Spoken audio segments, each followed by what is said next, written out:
All right. So in this one, we have Captain Kirck from Kaloscope. Welcome to the channel and excited to have you on today. And you have some, updates. I've been seeing some updates on your project, but before we get into that, let me ask you, and for the new viewers out there, could you tell me a little bit like a 60-second, what Kaloscope is and what you kind of plan to accomplish with Kaloscope? So we'll go ahead and start there and we'll talk about those updates that are seem to be pretty exciting. So after you answer this question. Sure, no, and Kyle, thank you so much for having me on your channel. And yeah, no, I'm excited to be here. So a little bit about Kaloscope. And about myself, my name is Kirk. I'm the CEO and founder of Kaloscope, the project. So we are trying to develop a social media metaverse. So think of this as almost like Ready Player One, but accessible through your phone. A platform wherein creators and collectors can project their collection in augmented reality, virtual reality, extended reality within limited edition spaces. So think of these spaces as NFTs, and you can store NFTs within this NFT and invite your friends over to come and see your virtual space. So the space itself is exclusive to you. The metaverse space is exclusive to you, and you can share this your collection to everyone anyway, really. And you guys are pretty much like it's like focused on interoperability. So as long as your NFT is basically interoperable, you guys are kind of like chain agnostic, if you will, where you can just kind of import your NFTs, or how does that work for somebody that's, wanting to just like display their NFTs and kind of get the ball rolling when they first download your app, and how does that work exactly? So we're looking to launch the alpha version of the app around sometime end of the year, hopefully. And the first iteration we're looking to do is if you have your non-custodial wallet, you connect it onto our platform. And similar to OpenSea, it acts as a wallet interface, and you can see the collection of NFTs you've got. Now, dependent on obviously the file access or the partnerships we do with the projects that are part of that ecosystem, you can then place those NFTs within your virtual space on Kaloscope. So think of it similar to VeVe in the vaults, but the difference is you can interact with almost any NFTs, starting within the Ethereum chains first, and eventually maybe other chains as well. So, we're looking at the ability for users to, let's say, connect multiple wallets and associate it with a single account. And then maybe, you can have your bored apes and you can store it within this space, but then you can also maybe have a certain NFT that is connected to our platform and maybe unlock a 3D version of the asset that you purchase, depending on the partnerships again we produce. So yeah, I mean that's really the first version of it. But we are also looking to add some light gamification for and award those who have the NFTs that are being held. So if you're holding an NFT, maybe you get some reward in terms of resources that you can use to craft into other items, and maybe stake NFT staking as well. Get rewards in terms of point system to our program. So a lot of different ways. That's how we would like to start. Yeah, so it sounds like you have some gamification going on. Obviously, like joining, other people's showrooms is really cool. That basically tackles that kind of like metaverse, I guess appeal to the whole thing, which is exciting because I think that's what people want to do is, when we're all separated across the world and we just want to, show off our collection and we also want to join each other. So that sounds very exciting. And just taking a look at your project, you guys are both like VR and AR as well. Like you guys have both capabilities there. Is that correct? Yeah, so we've got the AR VR functionality within our app. So we created a demo which we showcased in Dubai back in October, wherein with this platform you have three different modes: augmented reality, virtual reality, and extended reality. So the difference between the three is augmented reality is more like a hands-free experience, walking around your virtual space. The VR mode is more like you have a joystick movement where you can look around, walk forward, walk backward, and extended reality is a little bit of combination of both AR and VR. So you can have the hands-free experience, but then still have a joystick to walk around the virtual world. And eventually, maybe some other unique features that we'll introduce later down the line. But yeah, no, that's really the main functionalities to start with. But as we go bigger, the real idea really for Kaloscope is that if you are interested with a certain project, so let's say if you're interested, like, as yourself, Kyle, you're into Illuvium, right? What Yeah. if we partnered with Illuvium and say that if you own some Illuvials, you can then have those creatures and have an Illuvium space, and then you can then store them within that space. And wouldn't it be cool to have that within that storage? Because a lot of these projects is they're selling you all these NFTs, but then they don't really have a home. They don't really have a place to keep it. It's like buying shoes from Adidas or Nike, but then you realize that you can't take that shoes with you. You don't really have a home to keep it in.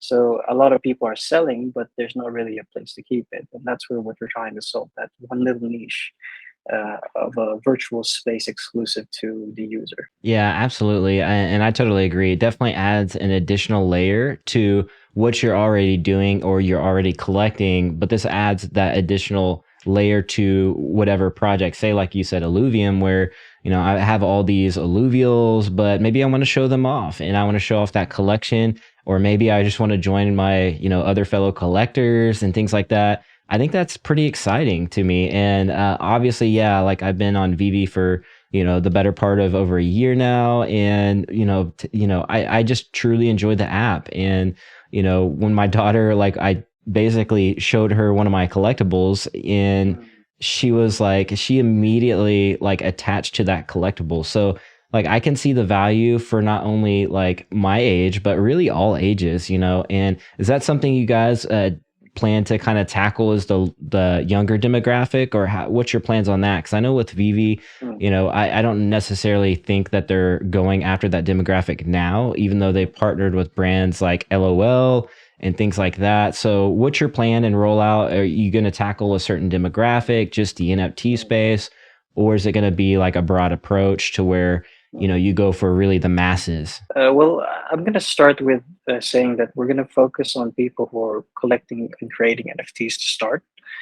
And as the industry grows, we really believe that uh, a lot of these big brands, artists are going to start having their own NFTs to add utility to them, because it'll be the new way to market your product or service. So, we will start with that, and then eventually, provide other services for younger audiences, what we hope to, because at the end of the day, like, we are all collectors, even as we start when we're younger. And we used to collect maybe marbles or Pokemon cards or whatever. But then we go to school, we show it off to our friends. But the biggest difference here is you don't have to carry them around; they don't deteriorate.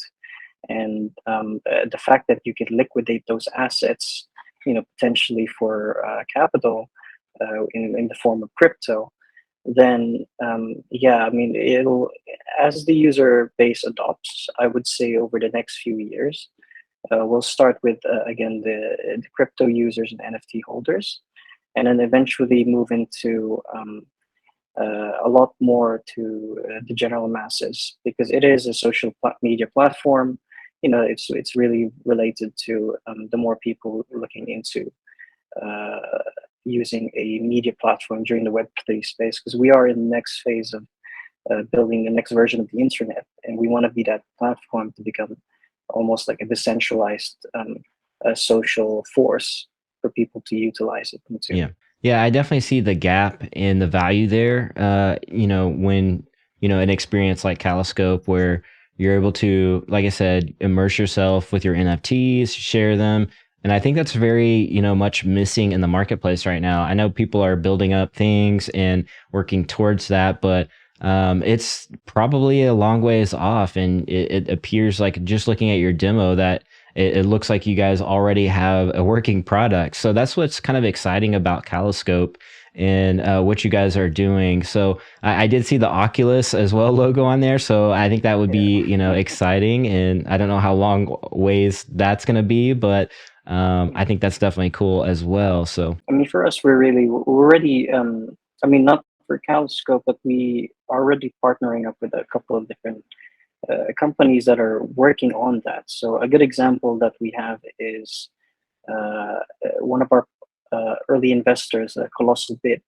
They just opened the Meta Terrace, which is the first Metaverse bar or rooftop bar in Dubai. And inside that bar, you can actually wear a headset and you can walk around the whole bar. And we created like a one-to-one copy of that bar. And then you can then, let's say, you put on the headset and you can see like a giant whale flying in the sky, or like fireworks shooting out of the view from the Burj Khalifa. So we're already integrating that type of stuff.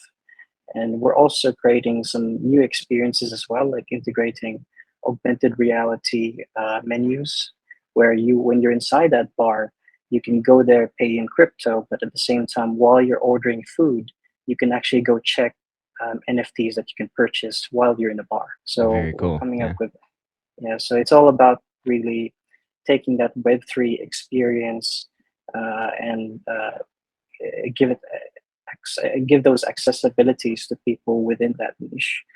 And we want to make that as accessible to that community to start with.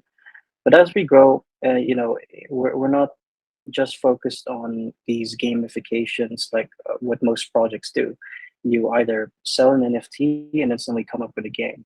It's the traditional way of doing things. But the problem is, most people are busy. They don't really have the time to play these games, and even if they did, they would be playing just one game or two or three at max. And to compete for that people's attention is quite difficult, and retention rates for that is quite difficult as well. So we looked the other way and said, instead of us creating the game, why don't we create a platform where if you're playing that game, you're getting NFTs from that game. Why can't we then take those assets that you got from that game, place it within our platform, and now you have a place to show it off? So if you're playing Illuvium, you have a place to keep it. If you're playing Call of Duty, then maybe you can have a place to keep it. But it's also not just limited to games. It will be at some point, art pieces, maybe music. If you wanted to have your own, let's say, NFT record label, I can then place it on the wall or something like that. So, and it's endless when you think about just metaverse spaces, because you're just not limited to anything. Because I mean, I can see you have the amazing Todd McFarlane Batman there from behind you. I mean, Kyle, wouldn't it be cool if you yourself own the Bat Cave, and within the Yeah, Bat Cave, absolutely. you can then store that NFTs inside your virtual space. So, and it's really a niche that's not been tackled yet, because there's no platform that's really selling or utilizing this virtual space concept. But yeah, we really think it starts with that plane, and eventually, when you're collecting things, you also have identity that's attached to that too. So depending what you collect, you can actually tell a lot about the person, isn't it? Yeah, for sure. The thing I like about it is, obviously, like, I love NFTs, or I wouldn't be interviewing you or be in the space and have a channel. But the thing I like about NFTs is that they're like a token, and I've heard actually Kay explain this really well, in how this owning an NFT is a token, and it's like having a key to the metaverse. So what I see Kaloscope providing value is, me bringing my NFT into Kaloscope, and that like unlocking an experience. And for me, that's fun, right? And I think, like we've been hitting on during this interview, is like, there's not really anything out there that you can really do that does it really well, and does both augmented or virtual reality, and that's just lacking in the space. And even the big companies, they're many years away from doing anything. They're still under development.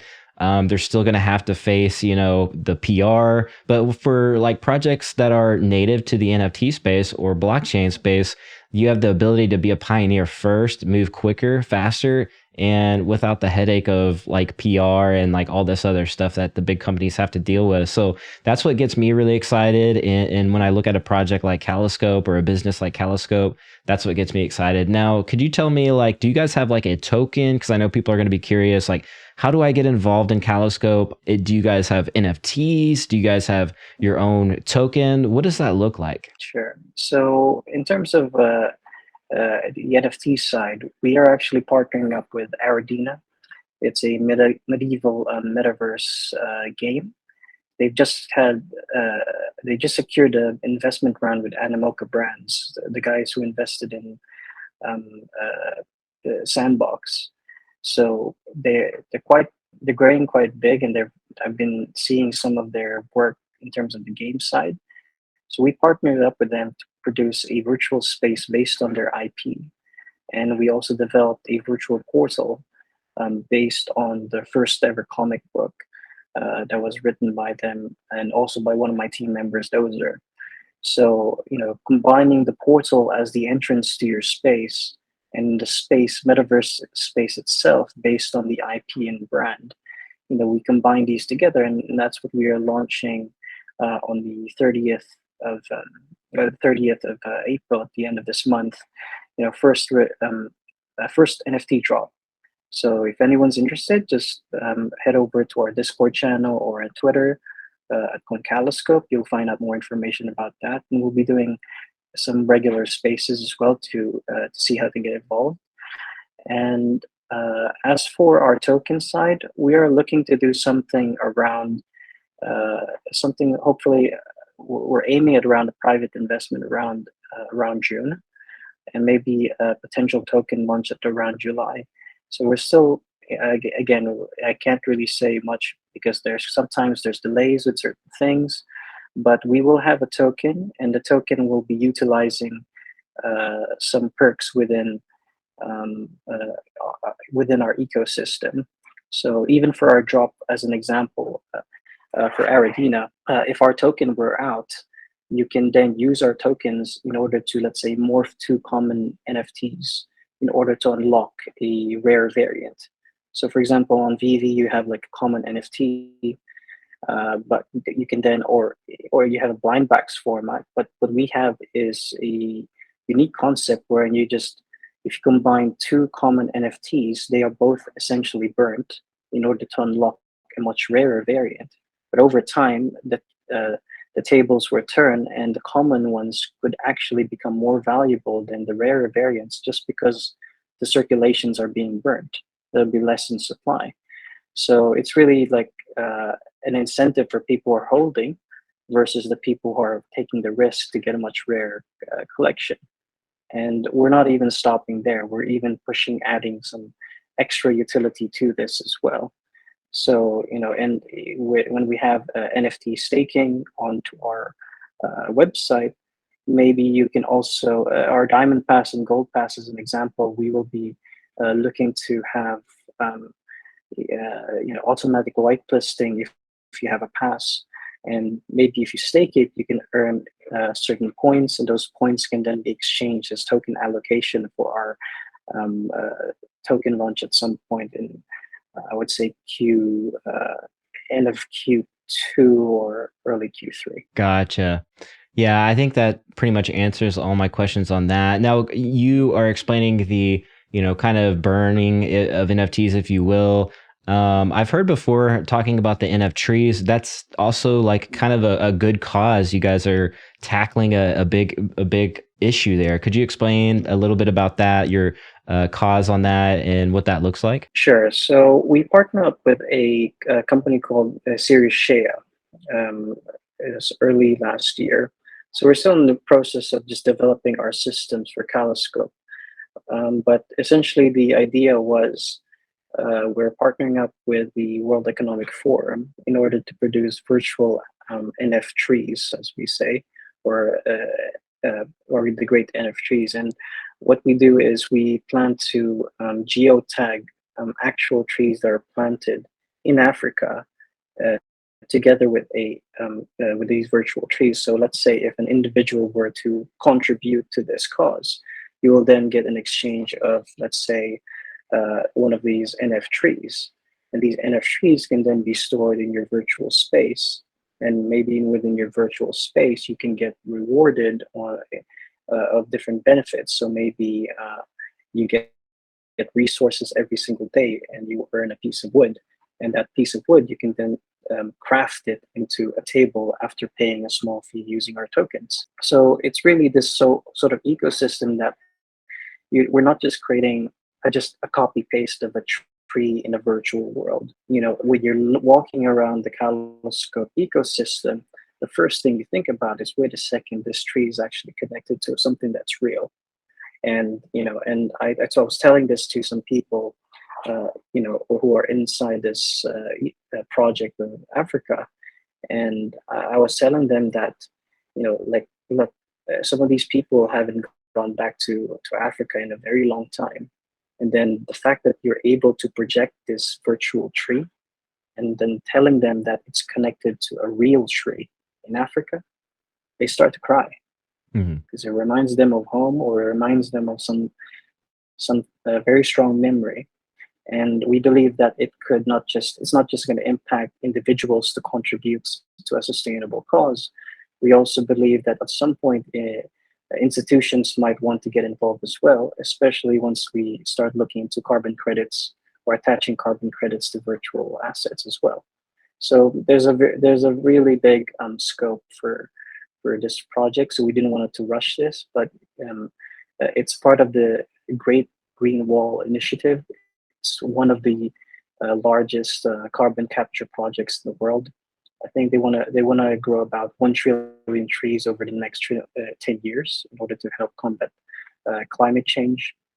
And yeah, it's really the tool. And I'm actually going to be speaking about this in the NFT NYC in New York sometime around June. So it's the concept of, let's say, how can NFTs save the world? Well, this is one of them.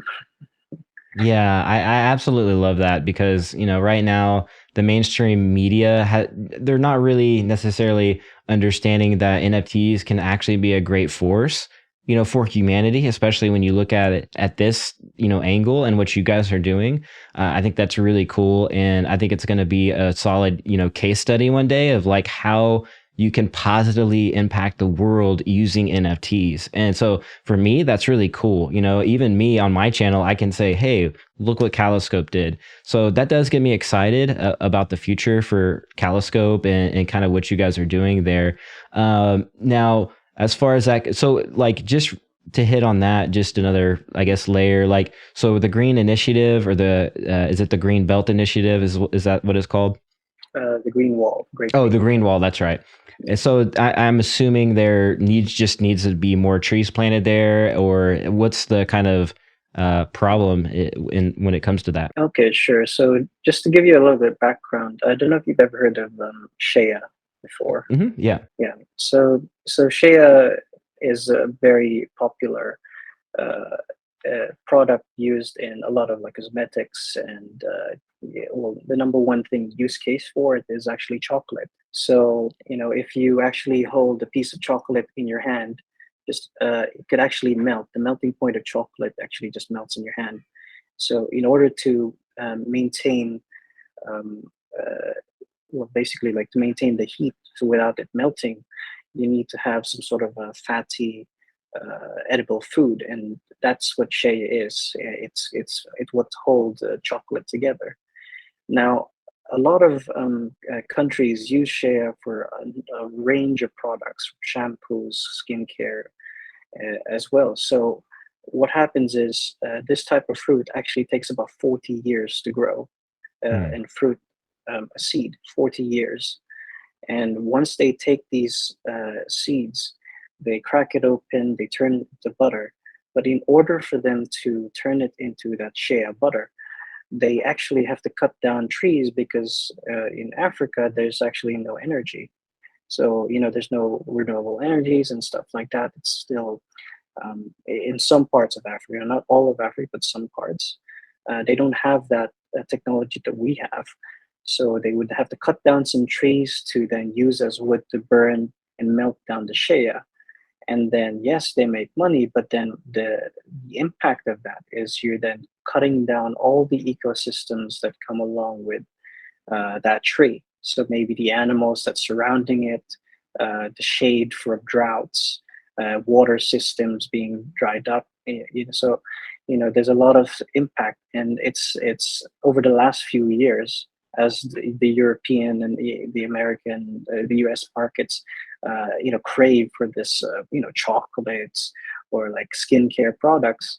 The more trees get cut down, and this is what this initiative was uh, created to do, was to create a full value chain system wherein you are not just getting share, but you're also providing um, uh, all the other technology that they couldn't afford to then build that full chain ecosystem, whether it's like energy, storage capacities, or creating water systems so that they can, or irrigation systems so that they can grow these plants and trees. So it's all about that whole initiative, and they spent about 8 to 10 years doing a lot of research on this whole project, and we just came in at the right time to really introduce something totally different. And we just said, what if we could create a digital collectible that you can then represent as a virtual asset connected to a real tree? And then, and how will that impact people's perception and contributions to sustainability? Because, for me, really, like there's a lot of misconceptions as well, like you said, about NFTs, and one of the biggest ones is that it's you know uh, unsustainable. It uses X amounts of energy or whatever. But if you then combine that with this type of project, like you could almost like what I mean. Here's a cool concept. What if you can make Ethereum carbon neutral through this Yeah. project? Yeah, exactly. Well, and that and ETH 2.0, and there's layer 2 solutions. You got Mhm. Polygon now, which I think it's like they said minting an NFT is equivalent to like sending 2 emails on that blockchain or something like that. So Yeah. like the as blockchain matures, we're going to see this like, you know, not so much energy impact anymore, and I think that argument's really going to like dissipate. But obviously there's going to be the educational side. But anyways, I'm glad you brought that story up. That's really important to me, and something cool that like if I know I'm getting a tree, and a tree in this case, then I know that there's a good cause attached to that, which you don't really see quite a whole lot anymore in the NFT space. It was kind of a meta back last year, but it's really dissipated, and you really don't see many projects doing too much good in the world other than benefiting themselves and building their own brand. So it is refreshing to Oh, see yeah. that.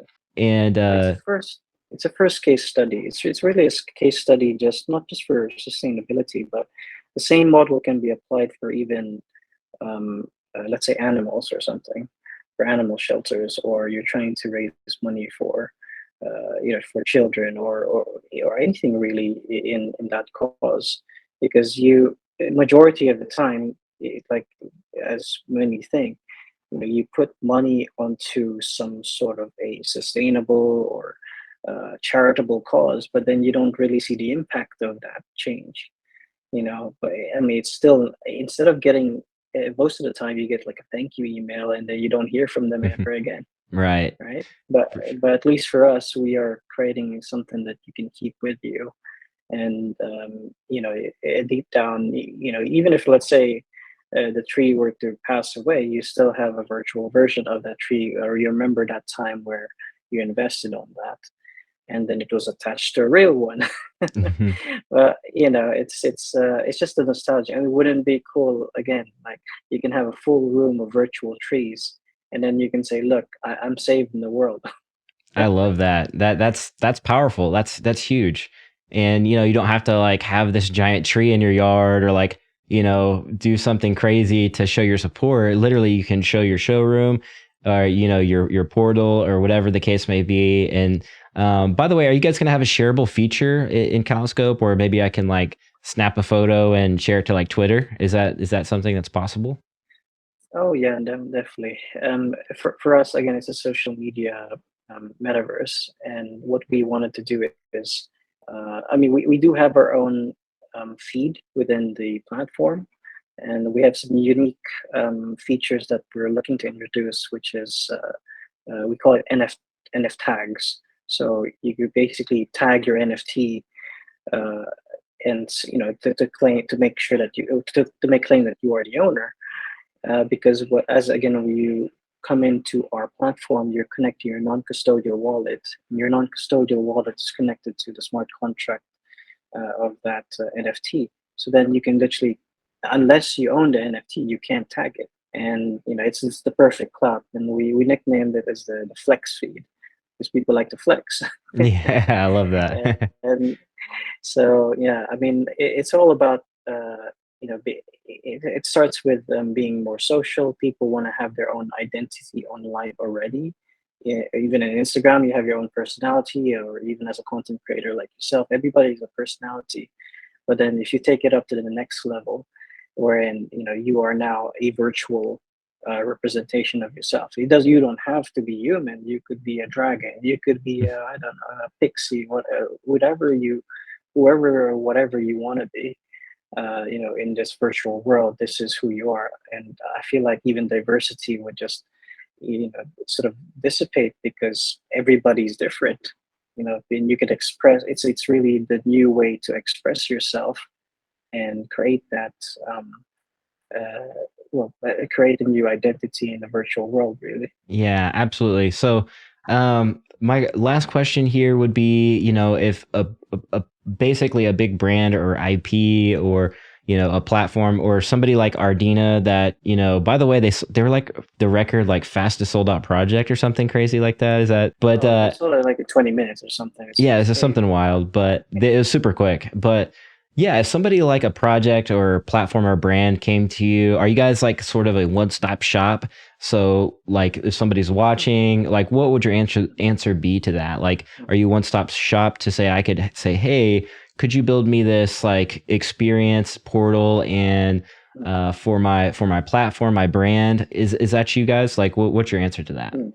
Yeah, so at the moment we are actually just partnering up with different other NFT projects, and what we do is we provide we create virtual spaces for them completely for free, and also virtual portals. And then what we do is we do like a revenue share, upon the sales of the NFTs, and we target like specific NFT projects that have very strong community engagement. So majority of the times, these NFT projects they've already minted their NFTs, and they already have built a community. But then the biggest issue that they have is you purchase these NFTs, but you don't have, again, you have no place to keep them.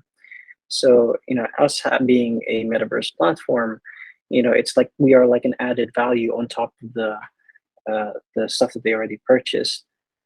So whether you're a brand or a creator, or maybe artists, or even a community. So where you have even people like guilds or gaming guilds, so they say, "Hey, would you like to produce a space for us? Because we have a little guild." And at some point, I said, "Yeah, wouldn't it be cool that you can have your own little tight knit guild, and then everybody stores their NFTs that they would like to contribute in that guild space." So, it That's starts cool. with us just coming up with spaces for people, but then we will then be introducing, at some point that we're introducing this thing called the Calo Studio. And you can then have a platform to create your own metaverse and create your own space without the need for buying these silly, expensive lands. You just create this space, you create the experience within that space, and then in even the assets that come along inside that space as well. So we'll have a tool. It'll be connected as well with, let's say, a token, and with these two combination to get combined together, we have this program which we call as the Metaverse Launchpad. So you're launching a metaverse for your project or for your art piece, really. Yeah, that sounds really amazing, and that gives creators the ability to create fun and very cool things. But yeah, I like the idea with Ardina you guys brought on board, and I'm super excited for more projects that you guys announce and partner with, because it's like you can now just go into this one app, you can have fun with all these different projects and platforms and experiences and show them off to your friends. And what's exciting like about that for me is like some of these projects I'm actually interested in and curious to see as well. So I'm super excited for Kaloscope and what you guys are going to do in the future. But do you have any final thoughts, or where can people find you? Yeah, did you want to give a last little outro there? Yeah, sure. So guys, just join us on our Discord, or follow us on Twitter, Kaloscope. And we also have our website. So we will be doing our first ever partnership drop on the 30th of April. So just come and join us. We're also looking to do an AMA this Sunday, I think it's the 24th of April. And so, just follow our socials to get involved. And the drop is just around the corner. We have very, very exclusive NFTs that will have some incredible utility once we reveal them later down the line. But come and join us. We're a very early stage in this project, and we want to be we want to hear it from you guys. Like, what do you want to see in the metaverse? We want to see if we can build that and integrate that within our platform. Well, there you go. Like, to you viewers watching, comment down below. What do you want? What do you want to see Kaloscope do? AR, VR, there's going to be cool experiences. I love what you guys did with Dubai. Like, I want to go and do that like one day. So, I'm excited that we're early, and, if you're watching this, you're early. It's exciting to see what you guys are doing so early on. A drop around the corner. There's the token drop maybe coming soon, Q2, Q3. So a lot of cool things happening there. The Ardina drop happening, or the portal. And so anyways, a lot of excitement building around this project. And thank you so much for coming on and spending your time today on the interview. So once again, I appreciate that. And we're going to have you on again to really dive in deeper to the project, especially after you guys start dropping stuff. And I'd love to have you back on. So thank you so much, Kyle. It's been fun. Thank you. All right, much appreciated. And yeah, if you enjoyed the interview, like the video, and we'll see you guys later.